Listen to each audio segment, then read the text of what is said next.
Well, it's interesting to see that even before he's formally in office, he's already causing mischief yet again, and that's what he likes to do. And as you were saying, before his first term, there was a feeling that Trump didn't understand the parameters of office or the restrictions of it. And once he got in the door on the first day, reality would set in, and he would find boundaries with that. And he didn't really in his first term. And now that he kind of understands the job a bit better, the question is, does that change his behaviour?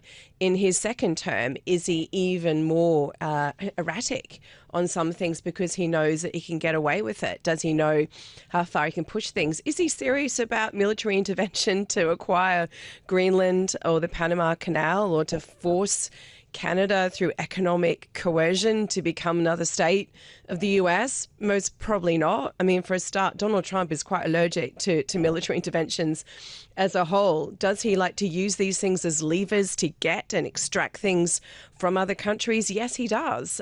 Is he very fixated on Greenland for some reason as a sort of strategic asset potentially for the US? Yes. Can he lean on Denmark to give him things out of that? Potentially. So it's all about using leverage. He tends to go quite far with what he's saying and his threats and his comments in order to get promises or, again, concessions that allow him to say that he's won something. And this is probably what it's all about.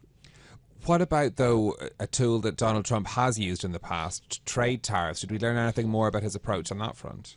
Well, certainly he did raise tariffs when it comes to Denmark, with Greenland. He talked about potentially putting tariffs on Denmark. And what that's showing us, again, is he's willing to use tariffs very much as a political tool.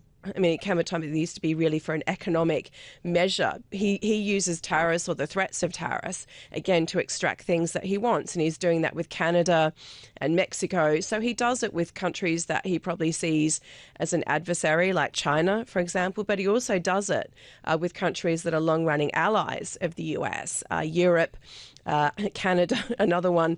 And again, that's all about, using tariffs as a tool for his political means. It's not about using them, again, for an economic measure. It's about getting what he wants. Yeah, and treating friend and foe the same way is certainly an interesting tactic, isn't it? And one that's well understood. And Elon Musk seems to be doing the same thing, ramping up his criticism and attacks of the UK and German governments. I mean, he's latched onto a number of far-right causes, but he's also criticised the economic competence of these governments too. How much impact could he have?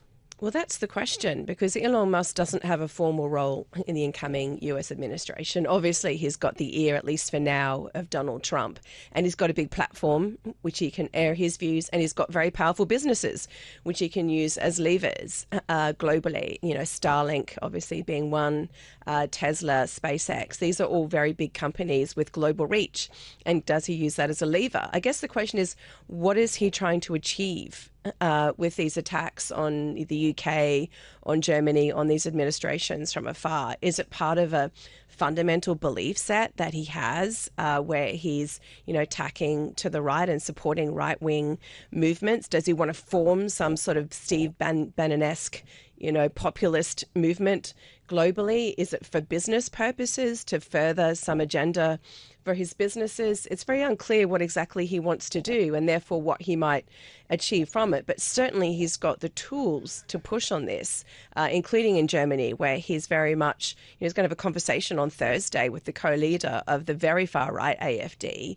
Does he give her a platform into an election? And does that change the behaviour of other parties in Germany as a result? So there could be some impact of what he's doing, but certainly he can't force governments to change or the change of governments outside the US.